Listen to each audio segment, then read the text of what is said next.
அனைவருக்குமே வணக்கம்.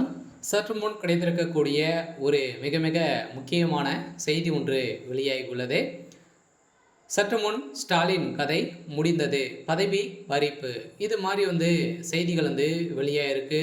இப்போ பார்த்தீங்கன்னா வருகின்ற சட்டமன்ற தேர்தலுக்காக திமுக ஒரு மிகப்பெரிய பிரச்சாரத்தை பார்த்தீங்கன்னா அங்கங்கு செய்துட்டு வருது. அதே மாதிரி திமுக பார்த்தீங்கன்னா ஒரு உங்களுடன் ஸ்டாலின் என்ற திட்டத்தை பார்த்தீங்கன்னா அங்கங்கு சென்று நிறைய அவங்களுடைய பிரச்சாரங்கள் ஆரம்பிச்சிருக்காங்க. இந்த நிலையில் இப்போ அதிரடியாக பார்த்தீங்கன்னா திமுகவுடைய காங்கிரஸ் கூட்டணி பார்த்தீங்கன்னா கிடையாது, 2026 கூட்டணி கிடையாது அப்படின்றத ஒரு அறிவிப்பு வெளியே இருக்குது. இந்த அறிவிப்பின் பிரகாரம் தான் இப்போ அதிரடியாக முதல்வர் ஸ்டாலினுடைய கதை ஒட்டுமொத்தமாக முடிந்திருக்கு.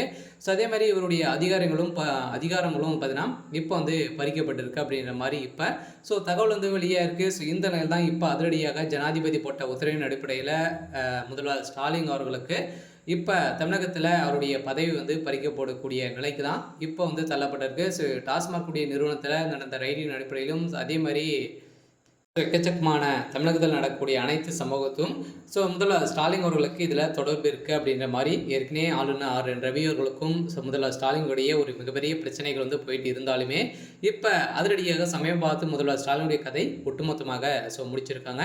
இதை பற்றி இந்த வீடியோவில் நம்ம முழுமையாக பார்க்கலாம். அதுக்கு முன்னாடி நம்ம சேனலுக்கு இப்போ தான் நீங்கள் முதல் முறையாக வந்திருக்கீங்க அப்படின்னா மறக்காமல் நம்மளுடைய சேனலை சப்ஸ்கிரைப் பண்ணி சப்போர்ட் பண்ணுங்கள். வாங்க வீடியோக்குள்ளே போகலாம். பார்த்தீங்கன்னா இப்போ முதல்வர் ஸ்டாலின் அவர்கள் பார்த்தீங்கன்னா மருத்துவமனையில் 7 நாட்கள் கழித்து நேற்று தான் பார்த்தீங்கன்னா அவர் வந்திருந்த நிலையில் திடீர்னு பார்த்தீங்கன்னா இப்போ அவருடைய பதவி பறிக்கப்பட்டிருக்கு. இப்போ பார்த்தீங்கன்னா அதோடைய முதல்வராக உதயநிதி ஸ்டாலின் அவர்கள் தான் இருக்கா இல்லையா. வருகின்ற சட்டமன்ற தேர்தலில் இவர் தான் உதயநிதி ஸ்டாலின் அவர்கள் தான் பார்த்தீங்கன்னா வேட்பாளராக நிறுத்தி வைக்கப்படுறாங்க. இந்த நிலையில் இப்போ அதிரடியாக முதல்வர் ஸ்டாலின் அவருக்கு உடல்நிலை ரொம்ப மோசமான நிலைக்கக்கூடிய நிலையத்தில் அவருடைய அதிகாரங்கள் அவருடைய பதவி அனைத்தையுமே பறிக்கப்படுக போகுது. இந்த நிலையில் தான் இப்போ அதிரடியாக உதயநிதி ஸ்டாலின் லெட்டர் எழுதியிருக்காரு ஜனாதிபதிக்கு. இப்போ ஆளுநர் ஆர்.என். ரவி அவர்கள் போட்ட உத்தரவின் அடிப்படையில் இப்போ முதல்வர் ஸ்டாலினுடைய அதிகாரங்களை அனைத்துமே பறிக்கப்பட்டிருக்கு.